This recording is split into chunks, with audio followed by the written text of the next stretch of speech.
கர்த்தர் உங்களுக்கும் எனக்கும் ஒரு நல்ல முகத்தை கொடுத்துருக்காரு. நம்ம முகம் நமக்கு நல்ல முகம்தான்.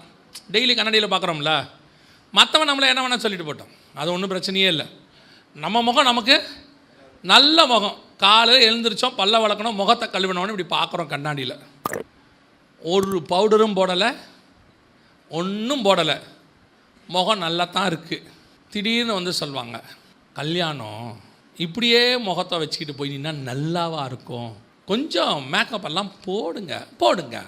உங்களை நான் மேக்கப் போடலாமா வேணாமாங்கிற இடத்துக்கே வரல. இப்போ போடுங்க. அவன் சொன்ன மேக்கப் இருக்குல்ல, அதுக்கு ஒரு 20,000 10,000 5,000 நோக்கத்தை போல் வாங்கிக்கிட்டு மேக்கப்பை போட்டு ஃபோட்டோ கொடுத்து நிற்பான்.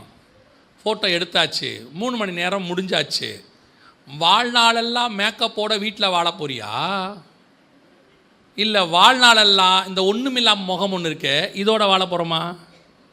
இந்த ஒன்றுமில்லாமல் இந்த முகத்தோடு தான் மேக்கப் இல்லாமல் பிறந்தோம், மேக்கப் இல்லாமல் போக போகிறோம். நடுவில் பெரும்பாலும் மேக்கப் இல்லாமல் தான் வாழ போகிறோம்.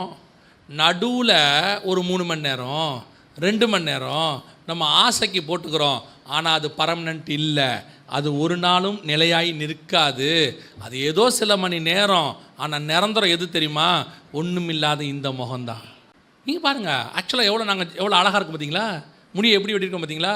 எப்படி நீங்கள் பண்ணிக்கிங்க தம்பி, வேணானே சொல்லலை. ஆனால் நியாய தீர்ப்பில் வந்து நிற்கும் போது மேக்கப்போடு நிற்க முடியாது தம்பி, இருதயம்தான் வெளிப்படும். நீ பண்ணுற எல்லாமே டெம்பரவரி, அது நிலையானது கிடையாது, அது ஒரு நாள் காணாமல் போகும். ஆனால் கர்த்தர் கொடுத்ததுன்னு ஒன்று இருக்குது பார்த்தீங்களா, அது நிலையானது, அதுதான் கடைசி வரைக்கும். இந்த டெம்பரவரிக்கு நீ கொடுக்குற இம்பார்ட்டன்ஸ் இருக்கு பாரு, இதுதான் உலகம், இப்படி தான் இருக்கணும். இப்போ முழுக்க விளம்பரம் என்ன வந்துருச்சு? மேக்கப் பற்றி விளம்பரம் வந்துருச்சு. மேக்கப் இல்லாமல் வெளியே போனால் கேவலம் ஆகி போச்சு. முந்தி கல்யாணத்துக்கு மட்டும் போட்டாங்க, இப்போ வெளியே போனாலே போடணும், அவ்வளோதான். இல்லை மேக்கப் இல்லாமல் எப்படி வர்றது கேட்குறாங்க. ஏமா போகலாமா வெளியே? என்ன உடனே சொல்கிறீங்க? இல்லை, எப்போ சொல்லணும்? நீங்கள் காலையில் சொல்லியிருந்தால் நான் ரெடியாக இருப்பேன். என்ன ரெடியாக இருப்பேன்? நான் 3 மணிக்கே போய் என்ன பண்ணியிருப்பேன்?